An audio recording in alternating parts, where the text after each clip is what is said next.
I haven't recorded a video for some time because I've been terrorized lately with just a lot of other things that have been going on with the maggots. But today I decided to record, or maybe the maggots decided I should record, because I don't really know what are my own decisions these days anymore. It's very hard to tell. Um, but today I decided to record because I, I was reading this article on Apollonian and Dionysian concepts, literary philosophical concepts, and it led to this one woman who had an opinion on the Wikipedia page of Apollonian and Dionysian topics, philosophy, and she sounded like she had internalized misogyny. And so I looked up that, I Googled that, and that is the topic of why I'm recording today, to talk about that, internalized misogyny. For the layperson, everything I'm going to say sounds absolutely wild and crazy. I suggest you go back and listen to my several videos that are numbered. I think they're numbered 1, 2, 3, 4. That go into a very poor interpretation of what gangstalking is. But essentially, as when you're a targeted person, you can be mind controlled. You can be controlled to think things, do things, say things, behave in certain ways. So when I Googled internal misogyny, I came up. There were some search results, and one of them was an article that lists like the top 12 things, signs or top three, 12 ways to spot a female misogynist. That's the title. And as I read through them, one of the things that the gang stalkers can do, one of their capabilities, that sound absolutely schizophrenic and mentally unstable, but is 100% true. Just Google gang stalking. Is there's a way to make there's a way that they can communicate certain ideas into your mind as if they're communicating it to you. And one of the things they said to me when I found this article on Psychology Today is that I have internalized misogyny, and so being the evolved person that I am, not 100% evolved, but way, way more evolved than these maggots, is I like to look uncomfortable things head on. If you're going to accuse me of something, let's go. I've always been that way. If I feel like I've done something wrong and you point it out to me, I will listen, and it won't feel good, but I will say sorry and I will try to work it out with you if I think you're being reasonable. Of course, that if is what makes, the big difference. And I'm going to be drinking tea throughout this recording, so if there's a pause, that's me taking a sip. But the idea is, although I'm going to dive into this article, Psychology Today, 12 Ways to Spot a Female Misogynist, by, it looks like a Dr. Brogard, Brogaard. I want to say, without a doubt, that it completely matters, is relevant to this video and to my life and to every targeted person's life, that we are surrounded by maggots. And when I say maggots, or cockroaches, or insects, or pieces of, I am speaking of the subhumans that are put around us as friends, as acquaintances, as coworkers. They're part of the maggot network. They're part of the. I mean, if to be serious, they're part of the government funded security companies, intelligence agencies. They're the government funded people that are hired to surround the person because the person is a targeted individual, a targeted person. Sounds crazy, but it's 100% true, and it ramped up quite a bit as soon as I moved up here to the Bay Area, which was like some sort of phase 2 or phase 3, whatever you want to call it, to get me away from my friends and family that I had built strong foundations with in Los Angeles. Anyways, the topic of this is internalized misogyny. And with that, as I was saying, is you have to take into consideration how maggots think. And they are the most depraved. Not only are they just depraved, they have no moral center. Like the worst kind of psychopath and sociopath, the worst kind of malignant narcissist. They're all of those things. But they're also the most deluded group of subhuman maggots you can't even imagine how deluded they are.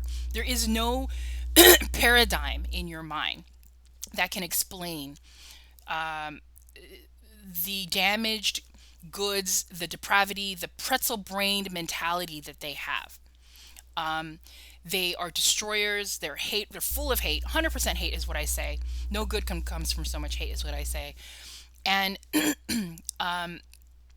this affects their perception. This affects their judgment. One example that I can share with you to even touch on the way that their brains work is a show where there's a character. His name's Paul Spector, and he goes head to head with a detective. I forget her name, but she's the actress Gillian Anderson, and he's a serial killer who's been sexually abused as a child, and it's just destroyed his psyche. And I'm not going to really go into it, except for if you want to watch the show, you can Google Paul Spector, Gillian Anderson, it'll come up. And in that show, I think the season finale of the first season, he has a face-off with Gillian Anderson's character, and he talks about how he feels about people, the world, himself. That's just the tip of the iceberg of what these maggots are. The reason why I'm bringing that up is because it matters how a person's brain works in terms of, in my worldview, it matters if they're kind, if they have empathy, if they have the capability of compassion and sympathy and remorse and shame.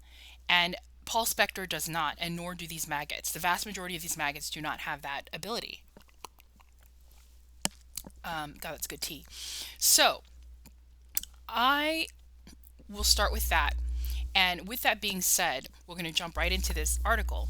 And the reason why I brought all that up about these maggots is because it affects one's judgment when you're a psychopath. Like, think of Ted Bundy and Richard Ramirez and Dahmer and Gacy. When you're a psychopath, your judgment is not the same as someone else's, or a sociopath, or high on the level of sociopath, or a malignant narcissist like Trump, or whoever else out there has been blamed or accused of being very, very narcissistic. If you're a narcissist, you don't know. If you're listening to this and you're a malignant narcissist and you're reading articles and your traits fit all those things that are listed out, you won't know. You won't feel, the vast majority of your life, you don't really apologize, or when you apologize, you don't mean it. I'm not referring to you. To the normal people, malignant narcissists, sociopaths, psychopaths, people who subscribe to the Dionysian kind of belief about how people are animalistic and there's nothing you can do about it, and I'll go into that later. Their judgment is flawed, right? So if you do some research on empathy, which I've known since 2012, 2013, being a complex salesperson in Silicon Valley, if you are empathetic, and that gives you the ability to place yourself in another person's shoes if you've experienced the same kind of pain. Like if you've lost a family member and they've lost a family member, you can literally understand and feel their pain. If the person has gone through something else, some other kind of pain or trauma, and you haven't, that's sympathy. But you have sympathy for them because you can kind of understand very, very well, in fact, how that pain must feel like. And it hurts you too. It literally hurts you. You have this feeling in your chest. I'm empathetic, so it's like a tightness in your chest. You sometimes cry, or you feel sad. Sorry for the slurping, guys. I have to do it really quick. So you feel sympathy and empathy, and then along with that, it's coupled with compassion. You feel. How do you explain compassion? Like, I'm a huge fan of Star Trek, and Data in one of the episodes says, "How do you explain anger without using another synonym?" You just feel compassion, and if you're an emotional being, you have it, and if you're not, you don't have it, or you think like these maggots do. It's weakness of some sort. Like you're a snowflake, or they have these weird, like I said, their judgment is flawed. Since they don't have empathy, or most of them are very low on the scale of empathy, and I'll give you a really good example of this, how you can tell you're a psychopath and sociopath, or they're really low on the scale of empathy or have no empathy. And here's the way you can tell. Even for you psychopath losers out there, and I'm not talking to the psychopath losers that are out there in the world who know they're psychopaths and are doing their best to be the best person, and they're not part of this network. I understand not everyone is the same, but the psychopaths in this network who've convinced themselves that this is the way life is, this is the way the world is, this is the way human nature is, and too bad you're one of the weaklings that doesn't get it. This is the way they think. So me, the torture that I've gone through is by far it's probably not the same torture that I would go through if I lived in a third world country, sure, but it's awful, it's demeaning, it's disgusting, it's physical torture, it's sexual harassment, it's torture with animals and people and directed energy weapons and using insects and rodents to terrorize me. It's bad. Okay, if it wasn't for them putting emotional restraints in my brain, I would be beside myself. I would have a nervous breakdown, let's just put it that way. But I'm talking really fast. Sorry, this is the way I talk. I think fast. I talk fast. Um, it, it, it, I have come to moments in my life, even still now, where I can imagine, and I do imagine, ripping these maggots apart with my bare hands, ripping their throat out, skinning them alive. Just, think of any, you know, horror movie, Saw or whatever. I've imagined doing these things to my captors, right? My torturers, and and I don't want to say that you would too, normal person who's never going to hear this, but you cannot imagine the pain that you feel, the frustration, the anger, the rage you feel from the torture that I've gone through every single day, and the realization that my entire life has been, as one of my actual maggots, my torture maggot said to me, I think it was yesterday evening on social media, what must it feel like to realize that your whole life was just an act on some theater stage and it was just pretend? They were taunting me. This happens day in and day out. And if this happened to you, then you'd want to rip them to shreds too. I'd like to think if you're an emotional being, you would feel these things too. And so the anger that comes from such torture is very natural. And I think if they release those restraints of emotion, I'd feel that way again. Like I'd want to just raise them to the ground, right? Like just destroy every single one of them. And that's what I thought was maybe going to be a good thing for the rest of the world, right? Destroying all of them, killing all of them. At least we won't have any psychopaths or sociopaths left to hurt everyone. But even with that full on rage during that time, when I was at the height of my anger, or height of them letting me feel my anger, I did not wish upon them that they burn in hell forever. Now, this is something, I want to pause right here, take a sip of my tea, that I would like to point out before I jump into the article, and that is that atheists, empathetic atheists, I have a really soft spot in my heart for empathetic atheists, and empathetic anyone, even empathetic high on the scale, because Christians are weird. They have, you have to read, you have to listen to my other videos. That Christians and Muslims and Jews, anybody that's highly religious like that, they are flawed individuals. I'm sorry, but I'm not sorry. They are flawed individuals. But high on the scale of empathy, like 8, 9, 10, and in Christian and Jew or Muslim or whatever other insert religious, highly religious, dogmatic, form of philosophy where you're going to go to hell or heaven, even those people are kind of my people, because those kinds of people would not think it's okay to torture or destroy or kill or rape a child or kill somebody because it's for the greater good, right? That's the idea between the empathy, because you know what it would feel like if it was done to you, so you don't want that to happen to someone else. And high levels of that, along with high levels of integrity, honor, I mean, I know it sounds really cheesy, right?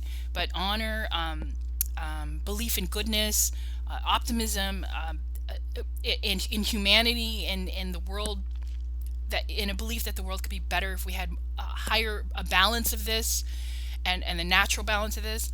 Those are my people. And up until just recently, I didn't think they existed, and I thought I was alone in the world, but I'm not.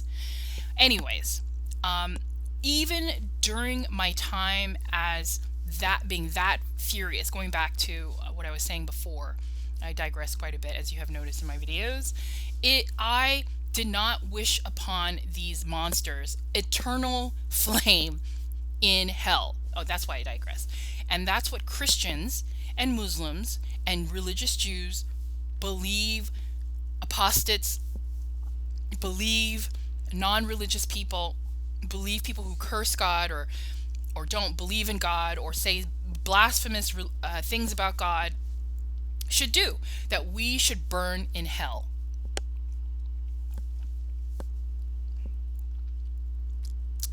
So, only highly empathetic, sane, I like to call them normal people with a full range of emotions and empathy.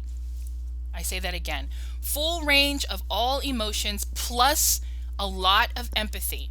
Know what I'm talking about when I say that. And boy, oh boy, do my atheist critical thinkers know exactly. I mean, right on, nail on the head, know what I'm talking about.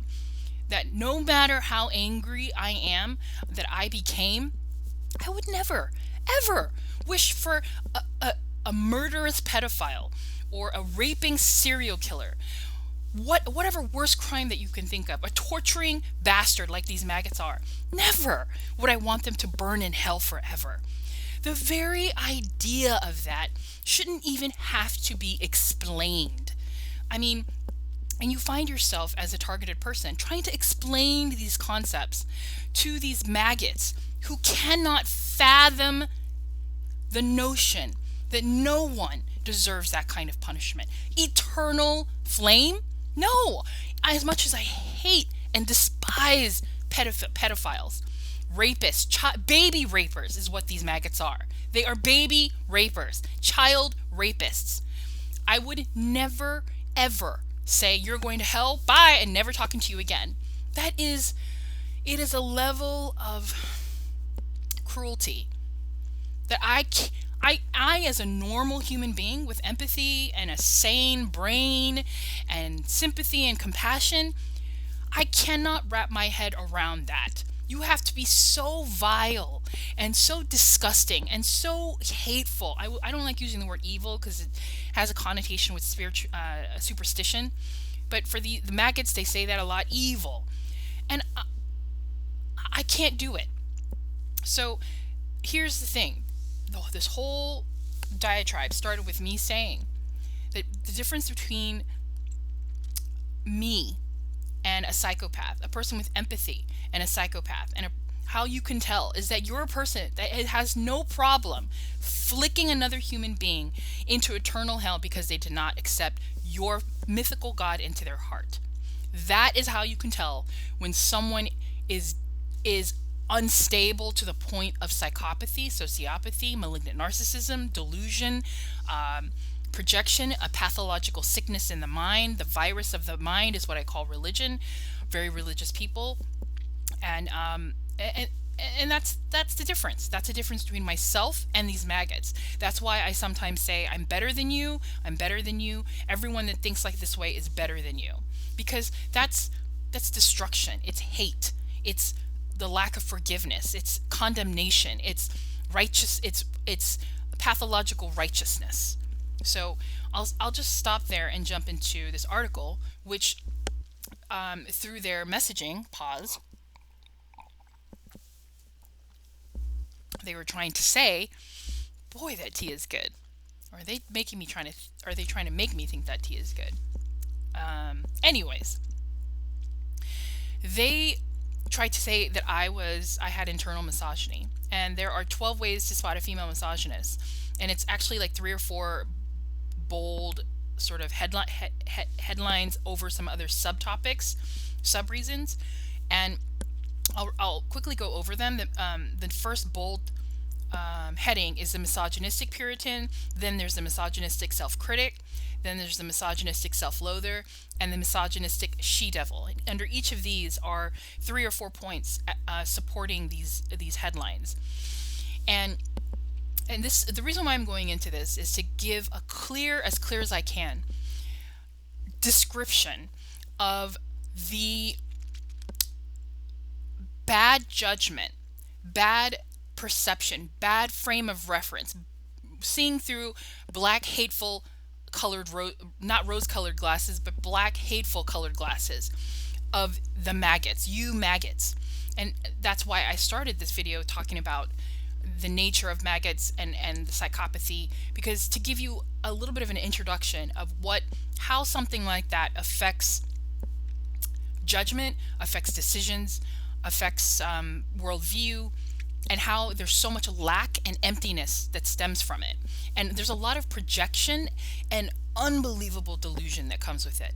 So, and I'm going to go into it, and I'm going to kind of say the thesis first before I forget, because I do have a tendency to digress, so that we don't stray from that, or I'm going to try not to stray from that. And that is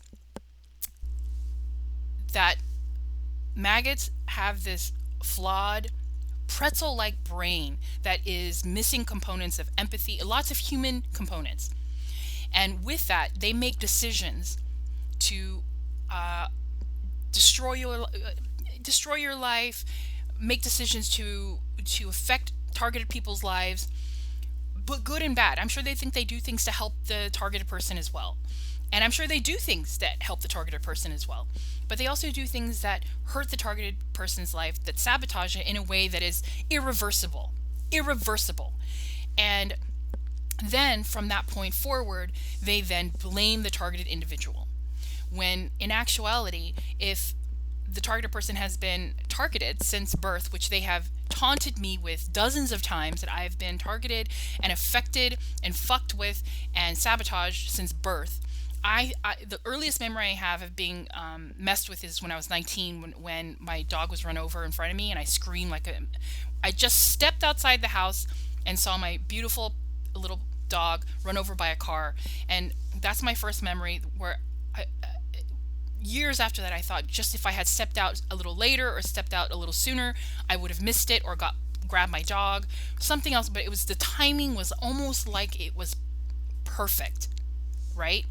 Right when I stepped out of my house, I saw my dog run across the street and get run over by a car. And things like that have happened my entire life.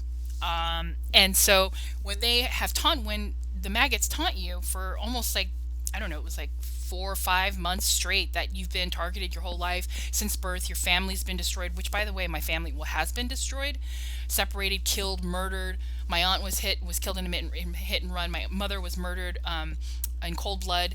These are things that have happened that irreversibly change you as a person and your decision-making processes. Yet they do these things and then they blame you for it.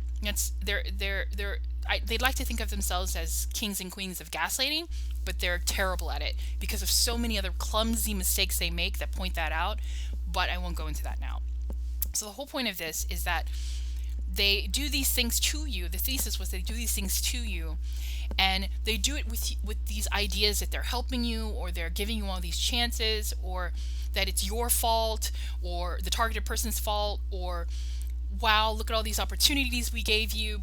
But at the same time, they do other things that sabotage you irrevocably, and so that you are forever scarred, and then it affects you, and then they do it again and again, and it's like compound interest. It just gets worse and worse, and with one interference, with one meddling moment, would already change your life irrevocably. But it's like a continuous stream that goes on from a young age until adulthood, and yet they then try to blame you.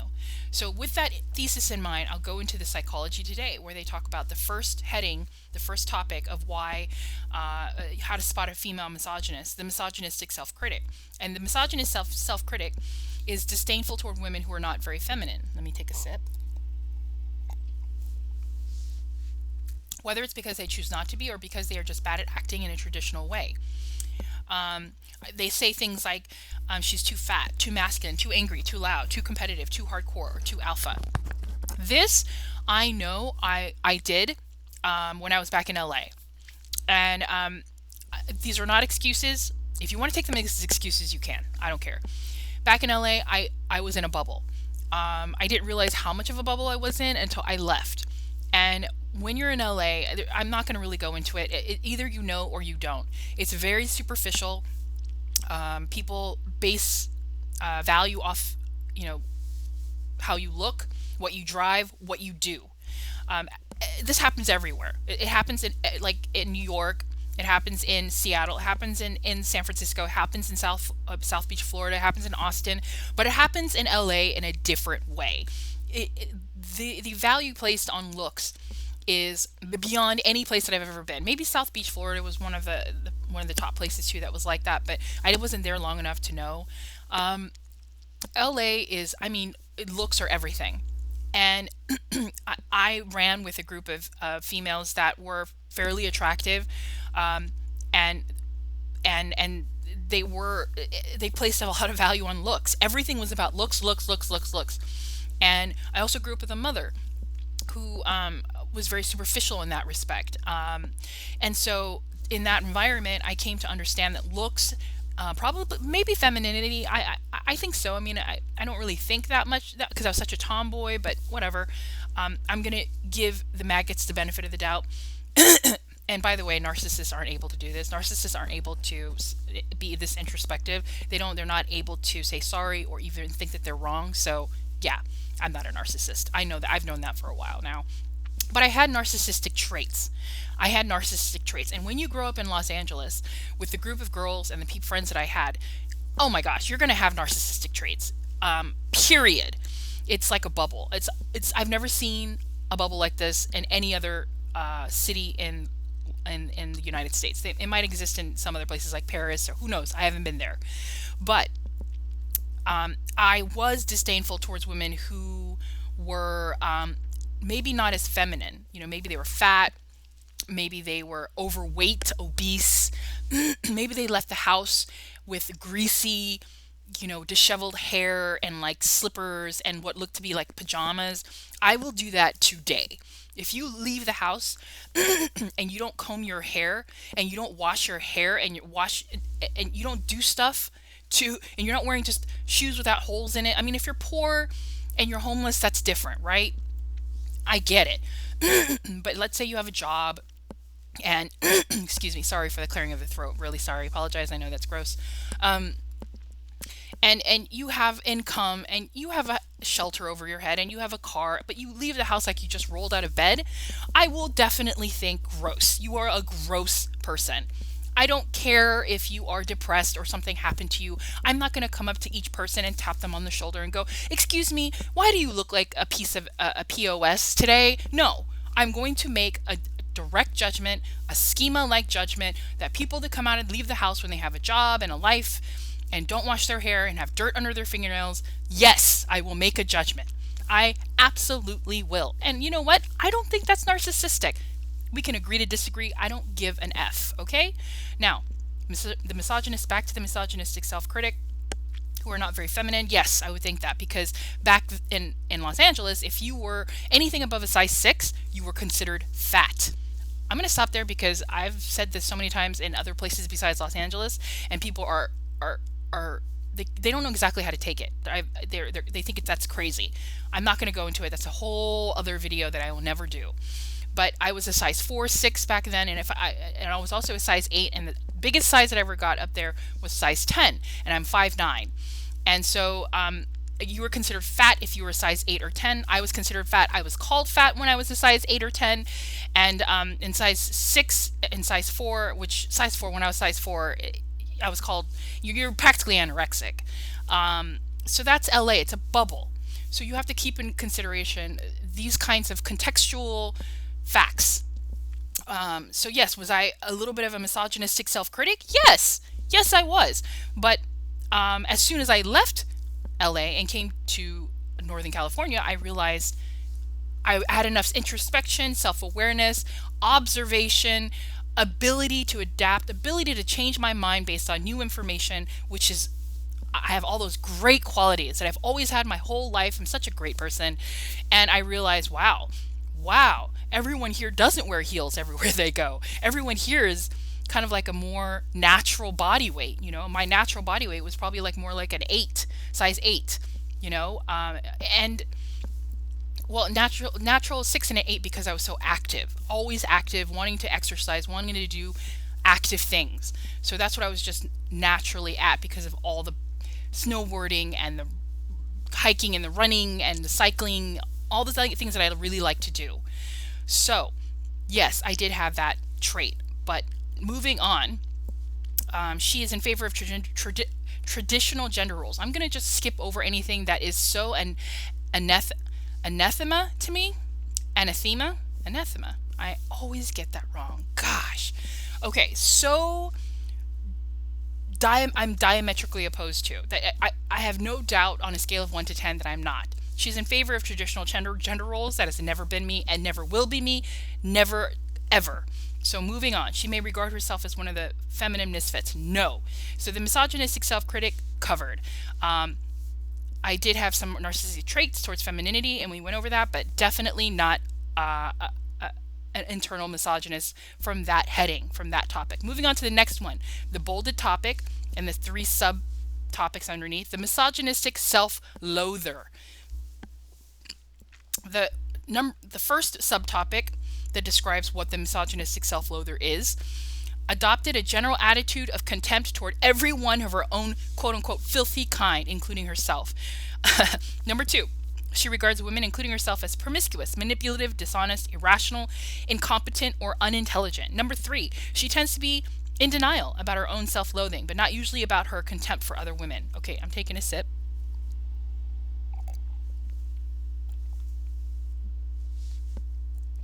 And I really wanted to do this video because of this heading, the misogynistic self-loather, and the second one that we will get to, the misogynistic she-devil, because now we're getting to the crux of why I'm doing this video and the thesis, which is how the maggots and their worldview. Remember Paul Spector? You have to go watch that series, and their flawed judgment and their lack of judgment, their stupidity. And I use these words very, very, very carefully. Stupidity, they're moronic, they're unintelligent, they're idiots. I probably shouldn't use those words because it's divisive. I won't get the same response if I use another word, and I really have to think about what other word I can use.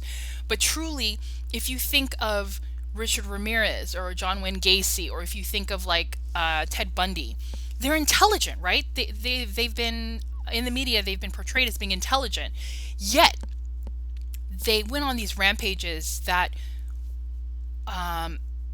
were stupid, that got them caught, that were caused by impulses that they couldn't control, that made them make decisions that were poor decisions because of the fact that they were psychopaths, because of the fact that they couldn't control their own impulses, because of the fact that they didn't have empathy and a broad range of emotions that helped them put themselves in a position where they had a larger frame of reference. And when I mean frame of reference, when you have like the security cameras that tell you they have like a 100-degree angle or a wide angle, that's how I see judgment.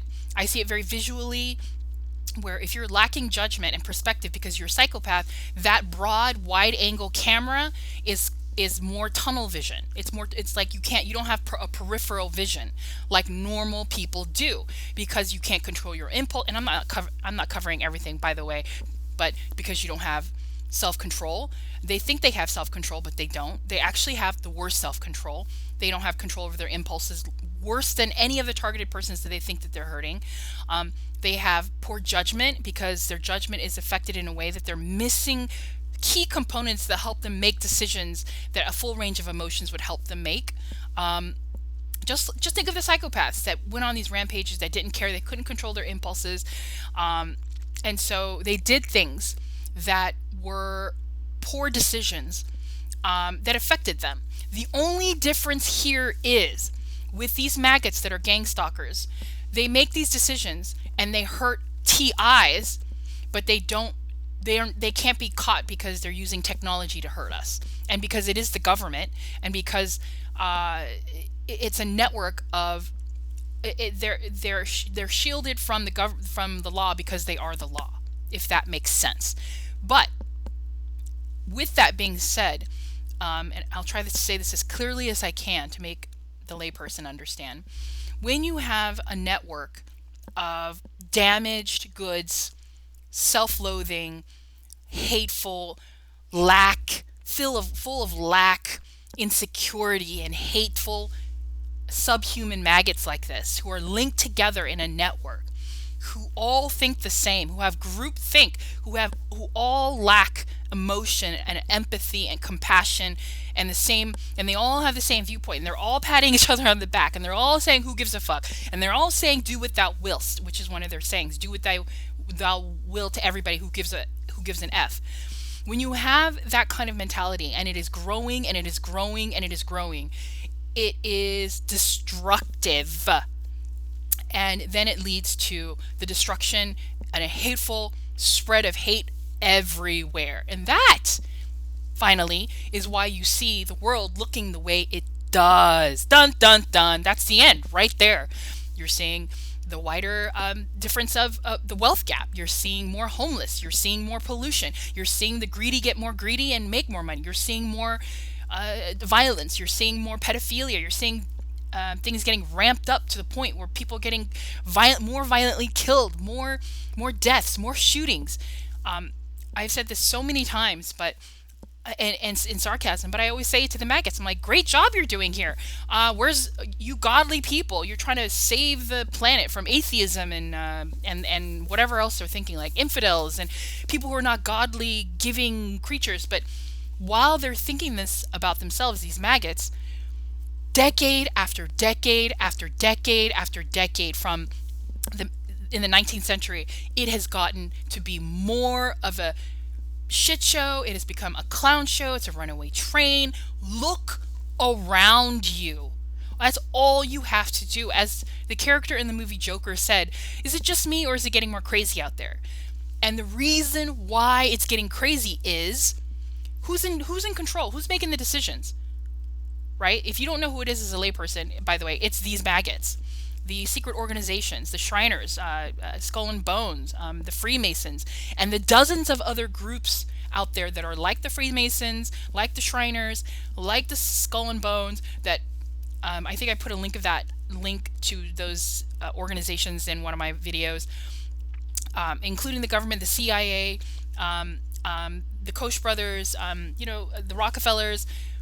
All of those maggots are making the decisions, and they think they have a worldview that's going to make everything better. But what has happened over every decade, it has gotten only worse. Worse is not even the proper adjective for it. There is no word that could explain how bad it has gotten. There is now baby fucking rape. It is newborn baby rape. That is real. And these maggots think that things are getting better, and they're attributing to it to getting worse. And each of the small little, the hierarchical, levels below the people, the maggots that are in control, the administrators, the analysts, and then you have the pawns, like this elephant downstairs who just moved in, who's a noise campaigner. They're all trying to get their own piece. They're all trying to they're getting paid in money. They get to buy a home or a condo or a new car, or there's so many benefits, monetary benefits that they get. And each of these maggots are a link in a chain of oppression and destruction and hate. And they all, each and every one of them, delude themselves into thinking that they are making a better tomorrow, a better world, a better America, a better everything, built on a mountain of dead, innocent people like me, built on a mountain of innocence, of bones, and they're washed in blood. And it ain't Jesus' blood, let me tell you. It is. They have so much blood on their hands. They're soaking in it. They're drowning in it. And if all you need proof, the evidence right in front of your effing face is look around. Look around. That's the evidence you need to know that what they're doing and how they're doing it and the way that they're deluding themselves is completely wrong. It's completely off. They've got the pretzel brains. They've got the black colored glasses on, and they make any and all excuses. They say dumb things like stupid platitudes like "this is the way" from like The Mandalorian. This is the way.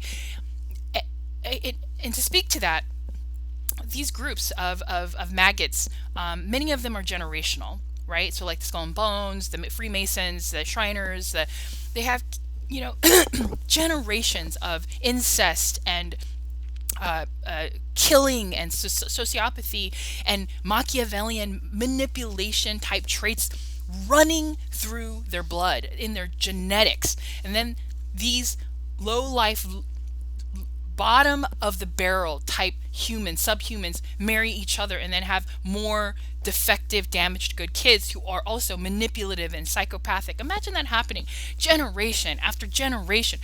After a while, you're breeding a monster. Truly, it sounds like I'm being dramatic, but I am not. I am not being dramatic. They actually sent me, the maggot sent me something where they were showing me. I'm getting a little excited, but I'm passionate. Hey, I love it. I love that part of mine about myself, where they were pointing out these two families in California and how, four families, and how they were cross. They had these arrows or something. It was a while ago. I should have taken a screenshot of it, and saying how the sons and daughters of those family had married each other.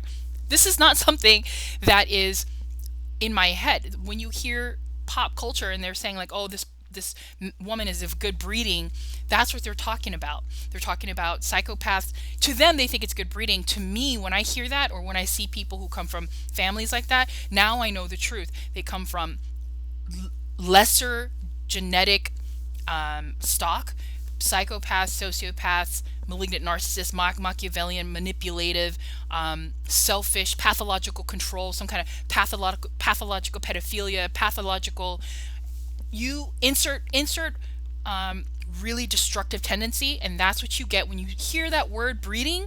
Just that's what it really means.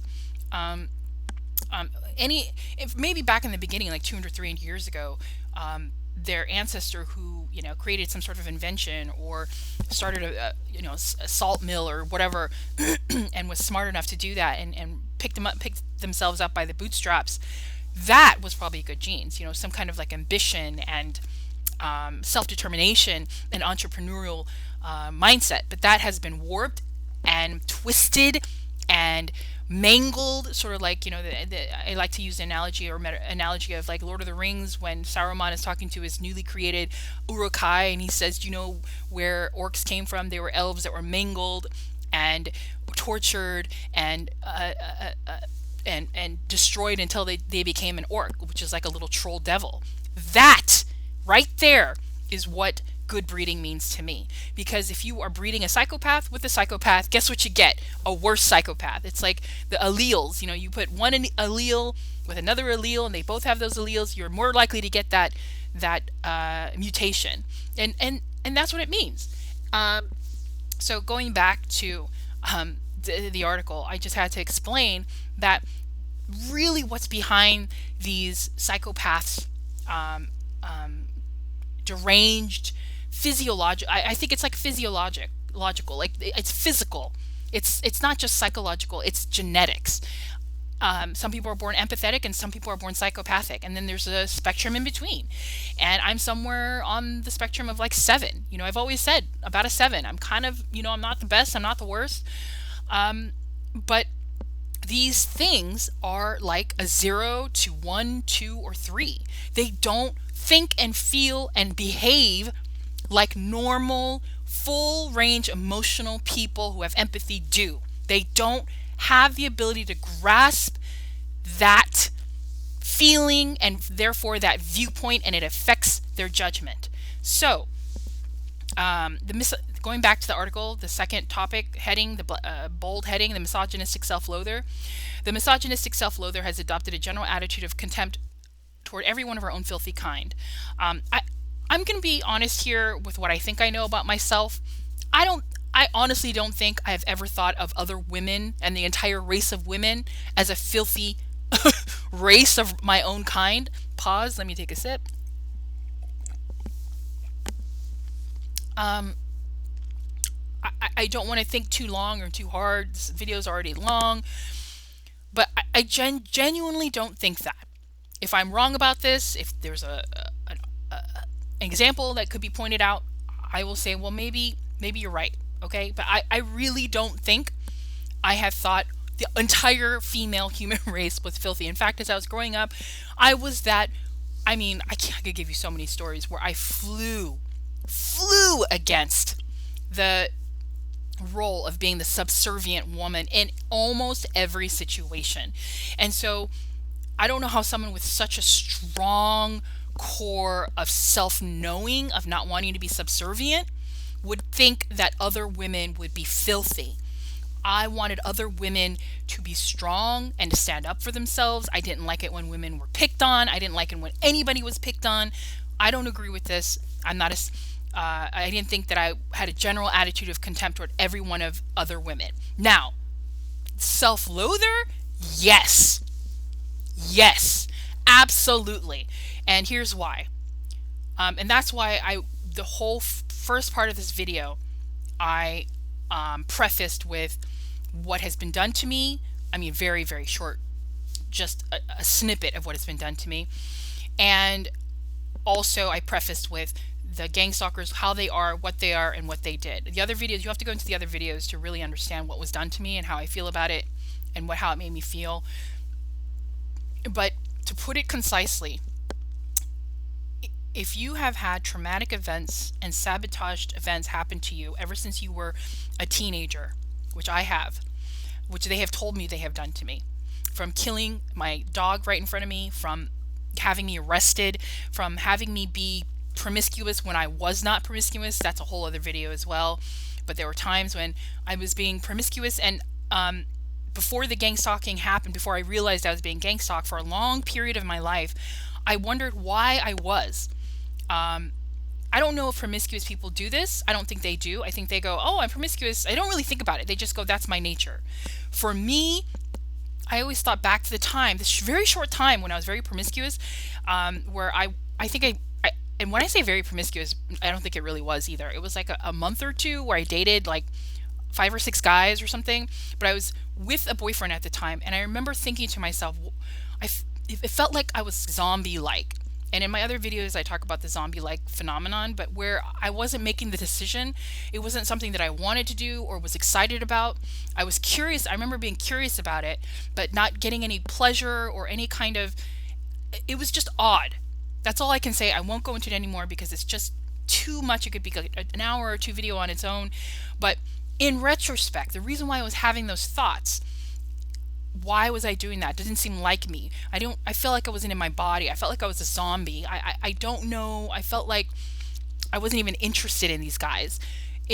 And that kind of same introspective self-questioning of why is this happening? Why did I do that?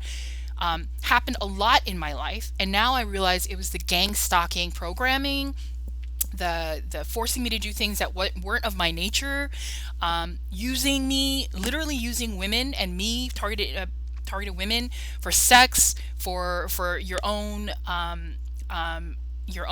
pleasure, which by the way is proven now because that's been done to me in this last year.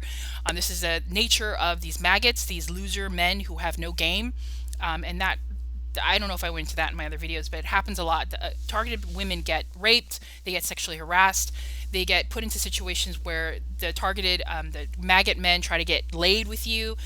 So it is not so far-fetched to believe why I had those questions in my head about that period in my life. And this is a cincher, why I was never like that again. Ever like that again. It is against my nature. I was just naturally monogamous, naturally puritanical. I don't feel like I'm a puritanical person, but I was naturally puritanical because of my upbringing in conjunction with who I am. And so this, going back to this, the reason why I'm bringing this up, the misogynistic self-loather, there were things that were done to me from the gang stalking, from the sabotage, from the destruction, from setting me up for failure, all these things that were done to me to make me feel self-loathing. So when I say yes, I felt self-loathing, yes, I did. But the point to me is moot, because, and that means a point to me is not relevant. It's not, it can't be argued, because the self-loathing was done to me, if that makes any sense. The self-loathing, my life was set up so that I would have self-loathing. Okay? But I admit, yes, I did have self-loathing because I couldn't even understand why I did certain things when they seemed so dissonant. There was so much cognitive dissonance with who I thought I was and who I had been most of my life, to that one period in my life where not only did it not mesh with who I was, but I couldn't understand why I was doing it. And I always felt like it just didn't fit. It didn't click as to being something that I ever wanted or desired or like had an impulse toward. And there's nothing that I can explain to really explain that unless you were inside of me and lived my life and had thousands of thoughts like this, thousands of thoughts where you look back and you go, oh, the 2020 is hindsight. That's because the gang stalking. That happened because it's hard to explain, but all those pieces come together and it becomes like a mural, I forgot, with the pieces of yarn and weaving together, and it starts to make sense as to why so many things happen to me instead of me doing it. And you can either say screw you, or you can say, have other TIs said this? Yes, other TIs have said this. Could it possibly be true that my network who rape and pillage and are pedophiles and murder indiscriminately and cheat and manipulate and are Machiavellians are actually the ones that would do this? Or is it the person that wouldn't torture herself or who didn't lead a Machiavellian lifestyle, who was more reactionary than premeditated? Let's see who might be actually telling the truth here. So I'll leave that with you. Moving on. She regards women herself as promiscuous, manipulative. I'm skipping this because I have never been, I have been manipulative. Everyone makes mistakes, but I am not manipulative by nature. I'm not promiscuous by nature. I am not dishonest by nature. Now this one I can hear a lot of whatevers.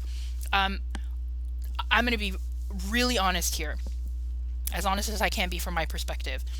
I was dishonest with the vast majority of people that I came across that I did not trust.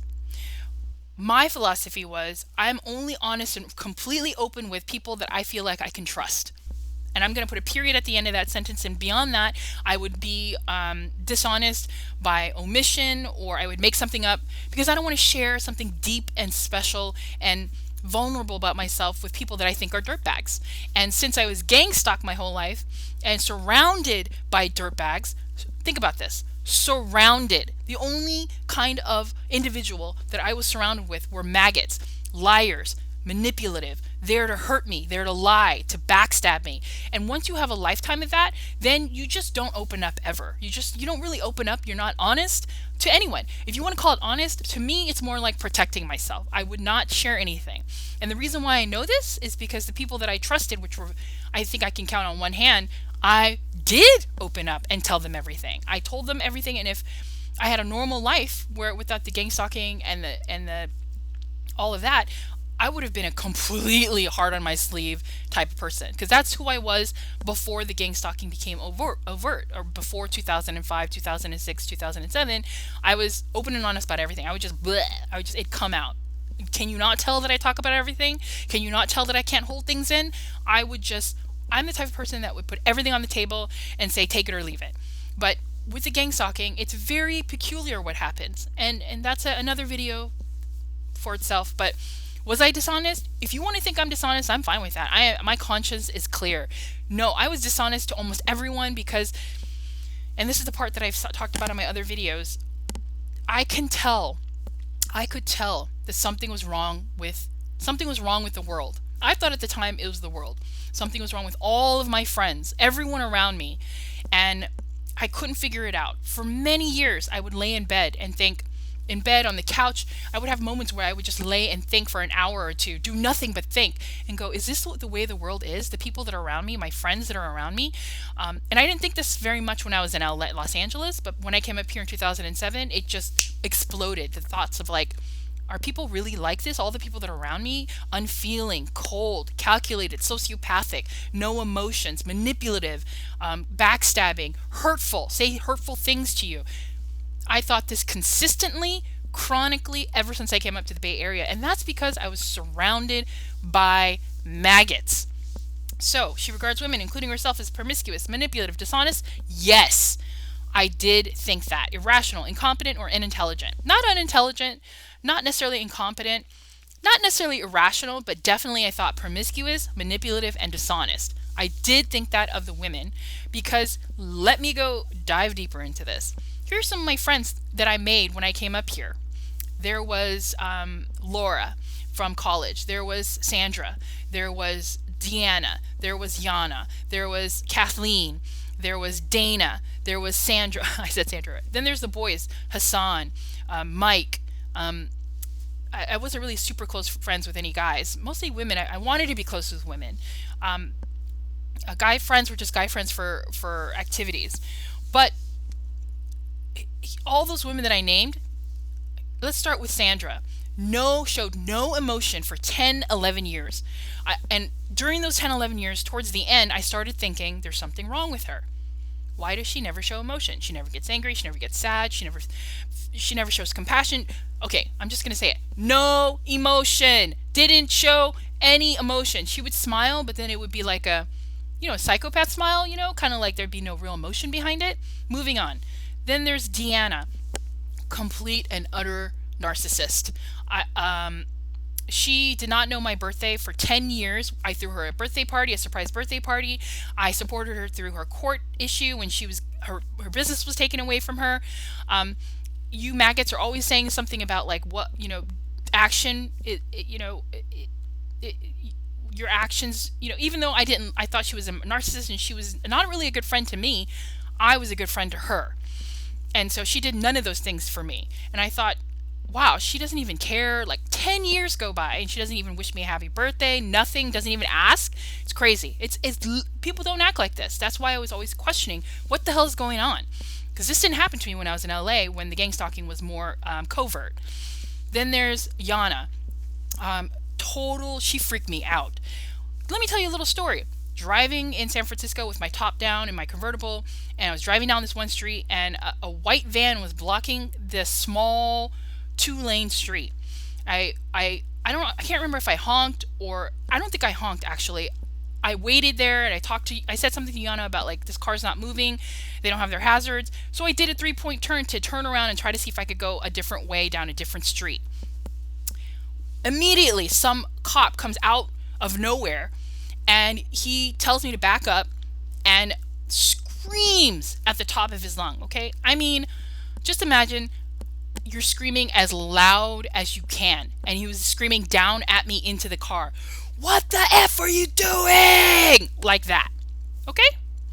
And I like literally shrunk into my seat. Can't even believe it. Not even believing, understanding this kind of response. Like now I know it was because I was a targeted person. And they were being a fucking an asshole to me. And then I do that, and then I turn to Yana, and she's giggling. She's laughing. She has a huge smile on her face. By the way, there's a word for that. It's called, I forget. Look, you know what I'm talking about. That smile that psychopaths have that they can't hide when they're enjoying something bad happening to someone else. I'll think of it later. But right now, she was giggling and smiling, and after he disappeared, I turned to her and she laughed. She's like, "Oh my God, that was kind of." She was totally enjoying it. That is a psychopath. There's so many more stories of each of these people. By the way, I'm only picking one story because I can't go on for hours and hours. Okay, so that was Yana. How about let's go with Audra. Audra, in the short time that I knew her, arrested twice for being a drunk and causing a scene in bar. She beats her boyfriend. Well, she's almost 40 and she hits her boyfriend. She cries and destroys everything she comes in contact with. She's completely unself-aware, a total bipolar or borderline personality disorder. She cries at the drop of a hat. She talks about her rape, which I felt really bad about, but then constantly talks about it without. And then at the end of our friendship, I kept telling her, "You're an alcoholic. I think you need to get help. You have some unresolved feelings. You're getting arrested. Do you not think that this is like what you would say to a real friend when they are damaging their own lives?" I thought she should have an intervention, and she was just a weird passive aggressive, just a basket case of a human being, and she's a gang stalker, and so much more, you guys, just so bad. And then there's Dana. Oh, okay, the supremely depressed. Every time I called her or texted her, I have not moved for 12 hours. I have not moved for 24 hours, 2 days. A drunk, So to me, a drunk is someone who drinks to the point of oblivion and then turns into a different person and has blackouts constantly. I mean, every once in a while, if you have one or two in your lifetime, I've never blacked out. I've never become another person when I drink. I'm not a drunk. This is what happened to her every single time. Some kind of like calamity would happen every time she would drink. I think she broke her toe because she dropped like a bottle on her toe when she got drunk once, and she lost her keys and locked it into her. Just a basket case. And then also with Dana, never showed emotion. And all this time, all these people, all this time, I thought to myself and said to myself, and in some cases to the people, like, I think I said this to another person, Sylvie, or I don't know if I said it to Sylvie, or like I always said something like, you don't seem like you have emotions, or I don't know. I don't think I said that. Oh, I said it to Dana. I said, why would you do such a thing? That's something that like a sociopath, I don't know if I said a sociopath would do. I said something because she lied to her roommate about how much the rent was so her roommate could make her pay more. And then the roommate found out and then was furious at her. And I said, why would you do that in the first place? Can you tell me why you would do that? And she couldn't explain. And that's a sociopathic, malignant, narcissist, damaging thing to do. I have done everything that I've just listed to you with these people that were put around me, these gangstalking losers. I've done none of these things. Okay? I've done other things. I'm sure I would have made other mistakes in a regular life, but I have done none of these things, nor have I even had an urge to do any of these things. Okay? And any of the things that I have made mistakes on are a direct result of a life where I've been gangstalked and sabotaged, pushed into bad decisions, and boy, oh boy, that statement is not something where I'm not taking accountability. And if you think it is, then you're deluded. You're one of the deluded maggots. Pushed into making bad decisions, pushed into going down certain roads by causing detours, blocking other avenues so that I'll go down certain roads, visually speaking. That is what's happened to my life, right? Whatever mistakes I've made up until now, I literally tell myself I take accountability. I would take accountability for anything that I've actually done. That is because I really made that mistake on my own because of my own nature. But how do you know what your own nature is when your nature has been twisted and molded and sabotaged and detoured from a teenage, maybe from birth? This is an honest question, open-ended questions. These maggots have been telling me that they have been screwing with me since my teenage years. How am I supposed to know who I really would have been, what would have been my real mistakes with a life that has been destroyed, constantly pebbles being thrown at me, foots being shoved out while I trip over them, detours and different roads of opportunity blocked? How could you ever place any blame on a targeted individual because of this? So, did I have some self-loathing? Sure I did. Is it my fault? No. Do I think I would have had that much self-loathing if I hadn't been gang-stalked? Absolutely not. Now, moving on. Last one, the misogynistic she-devil. There are 3 points, long points under this. She sees herself as superior to other women, and I'm kind of getting tired and this video is kind of getting long, so I'm going to, number one, she sees herself superior to other women. In her view, number two, she is in constant competition with other women. Number three, she is host to dark personality traits.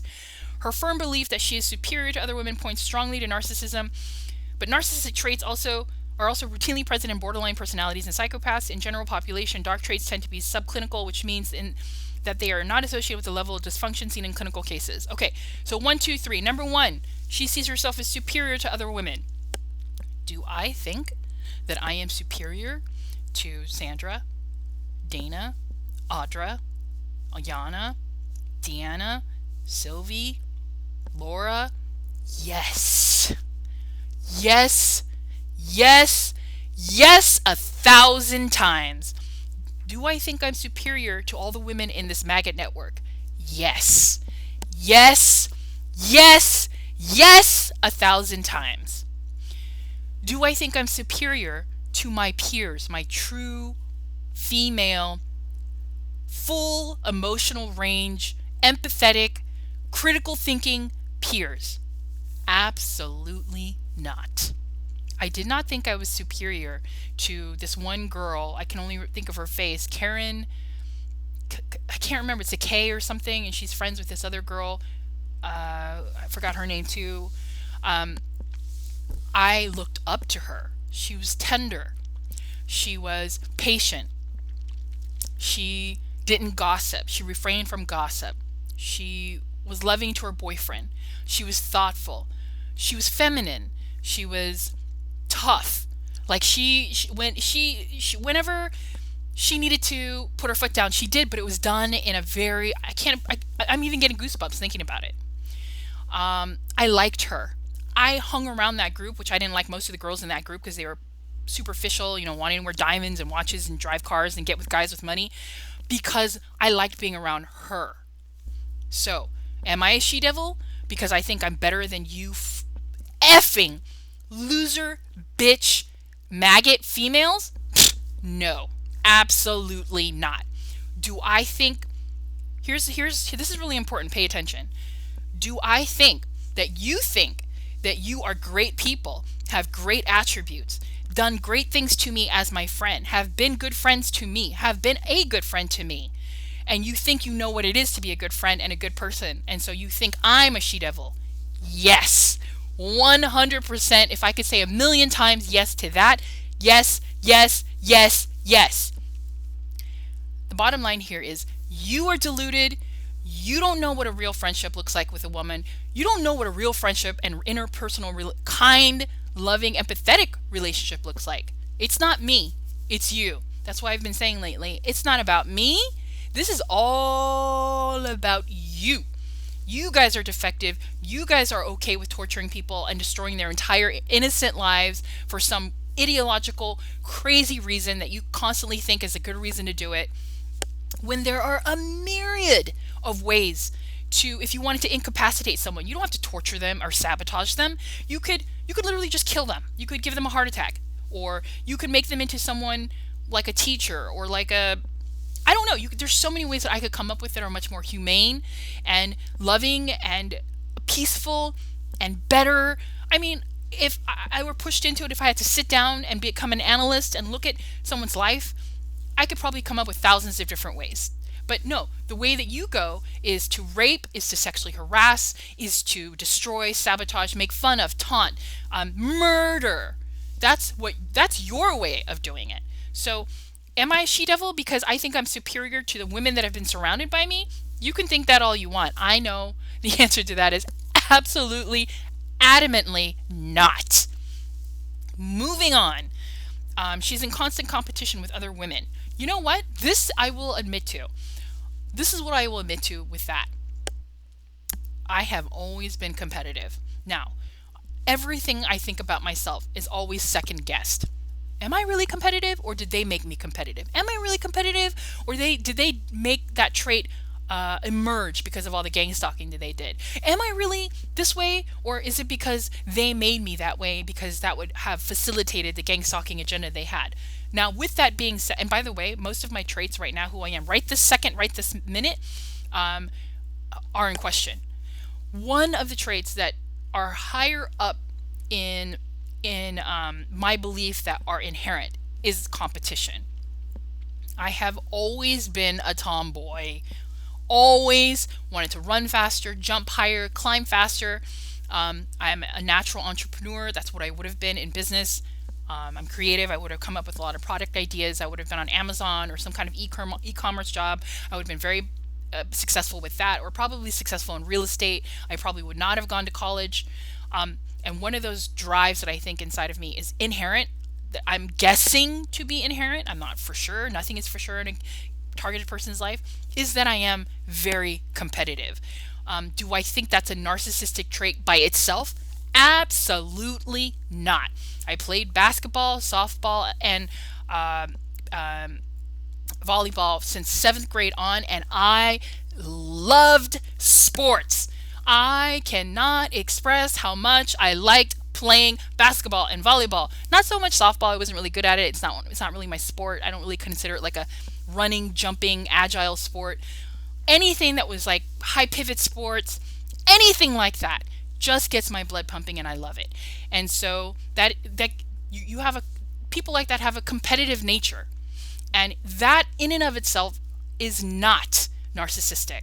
Now, let's place it in the context of this article. She's in constant competition with other women and would rather kick a woman off the career ladder or out of school if it would help her progress. But she masterfully escapes detection and punishment for her bad behavior.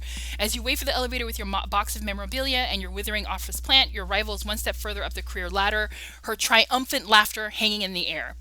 Remember earlier when I said that I would skip anything that is so against my nature? This is one of them. I have never, ever done anything premeditated, Machiavellian style, manipulation style, to kick someone off their career ladder. Never. I have written reviews that said general ideas of my coworkers. Like I once wrote this review on Glassdoor that said how my coworkers at this one startup thought that they were the best salespeople, each and every one of them. Yet none of them put the work into it. None of them read. None of them studied. Nobody actually were able to apply a lot of the skills, and yet they all thought they were like Glenn from Glengarry Glenn, that movie where they're this. I said something like that, but it didn't kick anybody off the career ladder. I've never gone behind someone's back and said this person is a bad salesperson or a bad marketer, they should be fired. Did nothing like that. What I did was I focused on my work and what I could produce, and because I did that, in every job that I was at, I produced, and I was one of the top producers. That, my gangstalking maggot friends, is a fact. So, was I in constant competition with women? Yeah. I would say, more accurately, I was in constant competition with most people in whatever, because I have a competitive nature, and I'm proud of that. Number 3, she has hosted dark personality traits. Her firm belief that she is superior to other women points most strongly to narcissism. But narcissistic traits are also routinely present in... Okay, I already read that. So she's superior to other women. So I already covered this. Sandra, Dana, Laura, back in Berkeley days, when I went to UC Berkeley, loser Yana, loser Deanna, all these gang stalking, loser Kathleen, unstable alcoholics, pill popping, promiscuous, cheating on boyfriend girls, all of these women. Yes, I do think I'm superior to these women. Oh my gosh, I would shout it from the rooftops, because they constantly did terrible things to me, said terrible things to me, were terrible friends to me, cheated on my boyfriend with me, lied to me, said mean things to me, said passive aggressive things to me, and I never, ever did that stuff to them. I might have made mistakes. I might have made the passive aggressive comment to them. I might have been abrasive. Everybody makes mistakes. But to the degree that these bitches, these gang stalking maggot women did it to me, not like a Grand Canyon chasm of a difference. Was I this way to the nice girl in the group, the one that I said I appreciated and that I looked up to? Was I ever like this to her? Did I ever feel feelings of competition with her? Read my mind. Absolutely not. Absolutely not. Anybody, male or female, that I came across that I thought was excuse me, I need to take a sip. Anyone, male or female, that I came across that I thought was truly kind, and not just truly kind, had those same traits that I did. I could see that they were hurt when someone was being bullied. I could see that they thought that the passion and the flush emotion, their aura would change when they thought that someone was being a dirtbag or someone was being bullied, or they didn't like how other people were being treated that way. Any person that cared, capital C-A-R-E-D, that person I felt a connection with. That person I didn't feel I need to be better than or compete with. That person I looked up to. That person, it was completely different. Those are the people that are my peers, not you maggots. You maggots are literally insects on the ground to me. No. So, no, I don't think I have dark personality traits. I'm not exactly the most objective source. But what I'm trying to do here is trying to, from my perspective, describe very specific people and their traits, things that I never did, like getting drunk and getting arrested, like going, like I didn't hit on and try to get with my girlfriend's boyfriend, or I didn't get blackout drunk and go off with guys all the time every time they drink and then be rude and cause scenes. I didn't laugh and snicker while my friend was terrified by a police officer that screamed at her at the top of her lungs. I didn't ever not show emotion for 11 years. And then the minute I start talking about it, the next time I see Sandra, she says, "Oh, I'm such an emotional person. I'm so affectionate." Let me say that again. For 11 years, this woman, Sandra, did not show any emotion or affection. Then the minute I start overtly saying out loud and saying it so that like other gang stalkers can hear, her narcissistic, empty, insecure bitch self, the next time I see her, what a coincidence, after 11 years, she says to me, "Oh, I'm actually really an affectionate person. I really," bullshit. Either you are an affectionate person or you're not. And that you don't compartmentalize. And I mean, it's, did I do any of those things? No, I did not. Do I think I'm perfect? No, I do not. But I can only speak from my perspective, and that is when I came across people that were my peers, it was like, the best way I can describe it is my walls would come down. I'd want to be near that person. I'd want to be close to that person, and I would treat them differently than I did like with the maggot bitches that I've been surrounded with, which is reticence, suspicion, intuition. My gut was like, there's something wrong with this person. My whole life up here, from 2007 up here, I swear that was like a broken record. There's something wrong with this person. There's something wrong with this person. Because I've been surrounded by you gang stalking fucking maggots. So you're judging me based on my reaction to your damaged goods, horrific, lying, taunting, sick, deranged friendships. So you can take this gaslighting, and you can shove it, okay? You can shove it down your deluded fucking throats. And that's all I have to say about that.